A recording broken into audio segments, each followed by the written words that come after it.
Baik, bismillahirrahmanirrahim. Assalamualaikum warahmatullahi wabarakatuh. Jumpa lagi dengan saya di Abil Maywa Channel. Jadi teman-teman, channel ini merupakan channel pendidikan tempat kita berbagi tentang aplikasi pendidikan, Microsoft Office, serta tips dan triks komputer. Jadi pada video kali ini Bapak Ibu ya, kembali lagi admin akan berbagi sebuah video informasi terkait 4 mekanisme terbaru P3K Guru 2022 itu berpotensi meloloskan 193.954 guru lulus passing grade menjadi ASN P3K Guru di tahun 2022 ini. Jadi di sini ini akan 4 mekanisme terbaru Bapak Ibu ya terkait nasib bagi 193.954 guru yang lolos passing grade menjadi ASN P3K Guru di tahun 2022. Oke, sebelum kita lanjut, bagi rekan-rekan guru yang baru menemukan channel ini, silahkan tekan tombol subscribe dan aktifkan lonceng notifikasinya agar setiap hari Bapak Ibu bisa mendapatkan informasi terbaru dari kami. Baik, tanpa panjang lebar lagi, kita langsung saja to the point ke informasinya. Di sini Bapak Ibu ya, ada tabelnya terkait hasil seleksi guru ASN P3K tahun 2021. Di sini ada sekitar 193.000 ya, 954 guru yang lulus namun tidak dapat formasi. Nah, seperti itu ya, sedangkan yang mendapatkan formasi itu hanya sekitar 293.860. Jadi masih tersisa sekitar hampir 200 ribuan ya, sekitar 193.954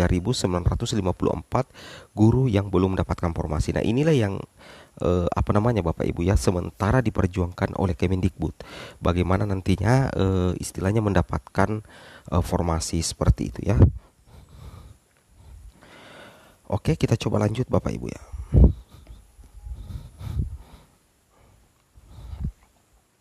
Nah, di sini Bapak Ibu bisa perhatikan ada 3 jenis mekanisme seleksi guru ASN P3K di tahun 2022. Yang pertama itu adalah penempatan bagi yang sudah lolos passing grade, kemudian ada seleksi kesesuaian bagi pelamar prioritas 23 dan ada seleksi tes. Namun Bapak Ibu harus pahami bahwasanya mekanisme seleksi guru ASN ini bisa terlaksana dengan lancar dan bisa mengakomodir guru-guru honorer menjadi ASN apabila tersedia formasi yang banyak ya, seperti itu ya. Jadi intinya ini kita kembali ke Pemda. Bagaimana Pemda bisa mengakomodir formasi sehingga nantinya rekan-rekan guru honorer itu bisa mendapatkan status sebagai ASN P3K. Seperti itu Bapak Ibu ya. Oke, kita lanjut lagi. Nah, di sini mekanisme pemenuhan kebutuhannya Bapak Ibu ya. Di sini dikatakan pada mekanisme seleksi guru ASN P3K di tahun 2022 ini, kata kuncinya adalah jika masih tersedia formasi.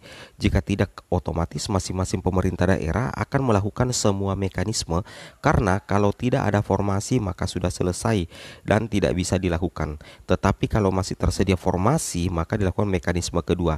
Jika formasi kedua masih tersedia di pemerintah daerah tersebut, maka kita lakukan yang ketiga. Mekanisme kedua dan ketiga ini sangat berdasarkan kepada ketersediaan formasi dan harapannya formasi ini akan terus dimaksimalkan oleh masing-masing pemerintah daerah. Seperti itu ya. Jadi intinya kata kuncinya ya dari Kemendikbud sendiri itu adalah formasi Bapak Ibu ya. Kalau formasinya banyak maka secara otomatis seleksi P3K akan terus berlanjut ya. Intinya Pemda ya, intinya Pemda seperti itu. Kemudian kita lanjut Bapak Ibu ya. Nah, jadi mekanisme terbaru yang pertama itu bahwasanya data kebutuhan guru di seluruh Indonesia itu diambil berdasarkan data Dapodik. Jadi Bapak Ibu mulai sekarang cek data Dapodiknya ya. Pastikan data Dapodik Bapak Ibu itu valid. Karena kenapa? Jangan sampai data Dapodik Bapak Ibu itu tidak valid. Karena nantinya untuk data kebutuhan guru, artinya pemberian formasi atau kuota kepada setiap sekolah yang ada di Indonesia, tentunya itu berdasarkan data Dapodik. Nah, ketika data Dapodik Bapak Ibu itu tidak valid, maka ini sangat berbahaya Bapak Ibu ya. Bisa jadi Bapak Ibu itu tidak kebagian kuota nantinya di sekolah Bapak Ibu. Padahal mungkin saja di sekolah Bapak Ibu itu butuh banyak guru, tetapi karena data Dapodik yang tidak valid menyebabkan tidak ada kuota yang masuk ke sekolah Bapak Ibu. Dan tentunya ini sangat merugikan guru-guru honorer yang ada di suatu sekolah yang seharusnya dialokasikan formasi seperti itu. Jadi intinya Bapak Ibu ya, perbaiki data Dapodik mulai dari sekarang, karena nantinya data kebutuhan guru di seluruh Indonesia itu diambil berdasarkan sistem Dapodik seperti itu. Kemudian kita lanjut lagi Bapak Ibu ya. Yang kedua di sini yang Bapak Ibu harus perhatikan adalah sistem penguncian formasi. Nah, jadi sudah fix Bapak Ibu ya bahwa akan terjadi lagi sistem penguncian formasi. Nah, akan terjadi lagi ini. Jadi sistem penguncian formasi yaitu guru induk Bapak Ibu ya. Jadi yang bisa mengunci formasi itu adalah guru induk yang lolos passing grade. Nah, sekali lagi ya, saya ulangi, yang mengunci formasi itu adalah guru induk yang lolos passing grade. Itu diprioritaskan untuk memilih formasi yang tersedia. Nah, luar biasa ya. Jadi bagaimana nasib yang tidak pakai PG? Nah, yang tidak PG itu tetap ya tidak tergeser, tetapi tidak boleh dulu memilih formasi di sekolah induknya, karena itu akan diprioritaskan dulu kepada guru yang sudah lolos passing grade. Seperti itu Bapak Ibu ya. Jadi ini tentunya menjadi kabar gembira bagi rekan-rekan guru induk yang lolos passing grade ya, karena nantinya itu akan ada sistem penguncian formasi untuk guru induk yang lolos passing grade seperti itu ya. Jadi hampir dipastikan ketika Bapak Ibu mengunci formasi di sekolah induk Bapak Ibu, kemudian kuotanya lebih besar dari jumlah guru honorer atau sama dengan, maka ketika terjadi sistem penguncian seperti ini, maka itu sangat memudahkan bagi Bapak Ibu untuk lolos menjadi guru P3K di tahun 2022 ini. Dan tentunya itu apa namanya Bapak Ibu ya, itu menjadi harapan kita semua sih sebenarnya. Kemudian yang berikutnya adalah dalam sistem pemilihan formasi, pelamar prioritas 1, dalam hal ini guru lulus passing grade, itu akan diarahkan oleh sistem Bapak Ibu ya untuk memilih formasi yang tersedia dan hanya konfirmasi dengan memilih yes atau no. Nah, ini luar biasa juga ya. Jadi nantinya guru yang sudah lulus passing grade dan masuk dalam kategori pelamar prioritas 1, nantinya itu Bapak Ibu tidak usah khawatir. Bapak Ibu itu akan diarahkan oleh sistem. Jadi tidak akan bingung Bapak Ibu ya ketika Bapak Ibu memilih formasi. Tugas Bapak Ibu nantinya itu hanya dua, yaitu memilih yes atau no ya. Karena di sini jelaskan ya, memilih formasi yang tersedia dan hanya konfirmasi dengan memilih yes atau no. Jadi pada saat Bapak Ibu memilih formasi nantinya di sekolah induk, kan kita akan konfirmasi setelah kita memilih formasi apakah Bapak Ibu ingin melanjutkan memilih formasi tersebut atau tidak. Seperti itu. Jadi akan ada dua tombol Bapak Ibu ya. Apakah Bapak Ibu memilih yes, apakah Bapak Ibu memilih no. Tentunya seperti itu Bapak Ibu ya. Itu yang harus Bapak Ibu perhatikan. Kemudian nantinya Bapak Ibu ya, guru yang lulus passing grade harus melakukan pendaftaran di sistem SSCASN tanpa adanya seleksi. Jadi meskipun Bapak Ibu akan melakukan pendaftaran, bukan membuat akun Bapak Ibu ya, bukan membuat akun, tetapi Bapak Ibu akan mendaftar saja.